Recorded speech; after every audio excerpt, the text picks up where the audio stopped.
एक शाम प्राची टीवी पर सीरियल देख रही होती है। तभी उसकी सास वहां आती है। अरे सीरियल में तो ऐसे मग्न है जैसे आज रात का खाना पड़ोसी आकर बनाएंगे। मुझे पता ही नहीं था आपने अपने बेटे की शादी पड़ोस में भी की हुई है। हैं? मतलब? मतलब इस घर में सारा काम बहू ही करती है, आप तो सिर्फ खर्राटे मारती हैं। अच्छा जी, फिलहाल तो तुम आराम फरमा रही हो, चलो जाओ, ये मेरे टीवी देखने का समय है। आहा, इसीलिए मुझे भगाया जा रहा है। सॉरी, अब तो बिल्कुल नहीं जाऊंगी। प्राची की इस बात पर दोनों सास बहू के बीच टीवी रिमोट के पीछे बच्चों जैसे छीना झपटी शुरू हो जाती है, जिसके बीच श्लोक भी काम से घर वापस आ जाता है। आज मेरी चूहे बिल्ली की जोड़ी किस बात पर झगड़ रही है? अरे तेरे बीवी मुझे टीवी ही नहीं देखने दे रही। अरे तुम्हारी मम्मी मुझे खाना बनाने के लिए फोर्स कर रही है। अरे वाह, ऐसे बेतुके रीजन पर तो बच्चे भी झगड़ा नहीं करते। अरे मुझे कुछ मत बोल, सब इसने ही शुरू किया है। हाँ हाँ, जैसे आप तो बहुत दूध की धूली है ना। अरे बस, दोनों चुप। प्राची जाओ, खाने की तैयारी करो। और माँ तुम छोड़ो, तुम्हें क्या बोलूं, शांति से अपना सीरियल देखो, मुझे दोबारा लड़ने की आवाज सुनाई नहीं देनी चाहिए।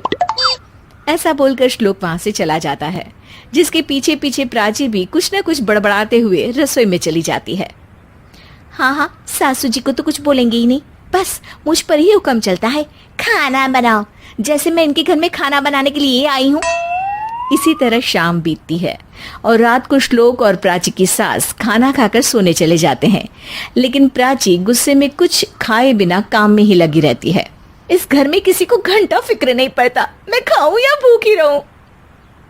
प्राची कुछ देर के लिए रसोई से बाहर जाती है और जैसे ही वापस आती है तो वहां दूध का भरा ग्लास देखकर हैरान रह जाती है। फिक्र पूरी है, बस दिखाना नहीं है। प्राची दूध पीकर सोने चली जाती है और अगली सुबह एक बार फिर सास बहू का कार्टून नेटवर्क स्टार्ट हो जाता है। ये तुमने ही किया है। अरे अजीब जबरदस्ती है, मैं बोल रही हूँ मैंने कुछ नहीं किया। दोनों ने मिलकर पूरे घर को पागल खाना बनाया हुआ है। यहाँ कोई नॉर्मल इंसान तो रह ही नहीं सकता, इसीलिए अब पड़ोसी क्या रिश्तेदार भी घर आने से कतराते हैं। और सुन बेटे, तू भी चंगा, तेरी माँ भी चंगी, तेरी बीवी भी चंगी, रिश्तेदार। हाँ जी, आपको नहीं पता क्या, गंगाधर ही शक्तिमान है, रिश्तेदार ही। हाँ हाँ, बस समझ गया। कभी जानवरों जैसे लड़ेंगी तो कभी जुगलबंदी करेंगी। भाई मैं आप दोनों के बीच में नहीं फंसना चाहता। सास बहू की इस मन मौजी जोड़ी से परेशान होकर श्लोक अपना सिर खुजलाता वहां से चला जाता है। चलो अब मैं भी कीर्तन में जा रही हूँ। इस पर जैसे ही सास कमरे में अपना पर्स लेने जाती है तो वहां नाश्ते की प्लेट रखी देख मुस्कुराने लगती है और नाश्ता करके घर से बाहर निकलते हुए कुछ पैसे टेबल पर रख जाती है, जिसके कुछ देर बाद सिलेंडर वाला घर आता है। ओ मोरी मैया, मैं सिलेंडर के बारे में तो बिल्कुल भूल ही गई थी। घर खर्च के सारे पैसे भी मम्मी के पास है और श्लोक से बोला तो उल्टा 4 बात सुनाएंगे। प्राची ये सोच ही रही होती है कि अचानक उसका चेहरा चमक उठता है और वो घर में आकर इधर उधर देखने लगती है। तभी उसकी नजर टेबल पर रखे पैसों पर पड़ती है, जिन्हें वो सिलेंडर वाले को दे देती है। ये सब श्लोक देख लेता है। अच्छा बेटे, इतना बड़ा घोटाला, सबके सामने मैं तेरी दुश्मन और पीठ पीछे तेरी मेरी यारी। इस पर श्लोक एक प्लान बनाता है और शाम को सब एक साथ बैठे होने पर बोलने लगता है। माँ, तुम दोनों की बहुत लड़ाई होती है, इसलिए मैं सोच रहा हूँ कि प्राची को उसके घर छोड़ाऊं, इससे वो भी खुश रहेगी और तुम भी। अचानक श्लोक की ये बात सुनकर सास बहू शौक से उसकी तरफ देखती हैं। अरे ऐसे कैसे घर छोड़ाओगे, मुझे कहीं नहीं जाना। अरे तुमने बोला नहीं पर मैंने सुन लिया, तुम्हें मम्मी के साथ रहना अच्छा नहीं लगता, मुझे पता है। अरे वो, अरे जब बहू खुद कुछ काम बोले तो वो तुझे सुनता नहीं, और अब जो इसने बोला ही नहीं वो तू समझ गया। जब उसे नहीं जाना तो फिर जबरदस्ती क्यों कर रहा है?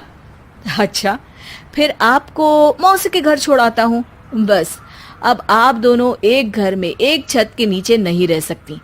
मैं इस टॉम एंड जेरी की जोड़ी को और नहीं झेल सकता। है? ऐसे कैसे नहीं रह सकते? तुम्हें इतनी दिक्कत है तो तुम्हारा बोरिया बिस्तर पैक कर देती हूँ, लेकिन मम्मी जी कहीं नहीं जाएंगी। बिल्कुल यही सुनना था मुझे। अगर दोनों में इतना ही प्यार है फिर हर वक्त ये लड़ाई का नाटक क्यों करती हो? देखा मैंने कैसे माँ किचन में दूध रखती है और तुम उनके लिए कमरे में नाश्ता रखती हो, और कैसे वो पहले ही तुम्हारी दिक्कत समझकर घर में पैसे रखकर बाहर जाती है। अरे भाई, इतना ड्रामा तो डेली सोप में भी नहीं होता जितना तुम दोनों ने इस घर में फैलाया हुआ है। तू हमें टॉम एंड जेरी बोलता है ना, तो याद कर वो दोनों भी एक दूसरे को बाहर वालों की बुरी नजर से बचाने के लिए हमेशा सबके सामने लड़ते थे, लेकिन अकेले में दिक्कत के समय मदद भी तो करते थे। बस हमारा रिश्ता भी कुछ ऐसा ही है। और वैसे भी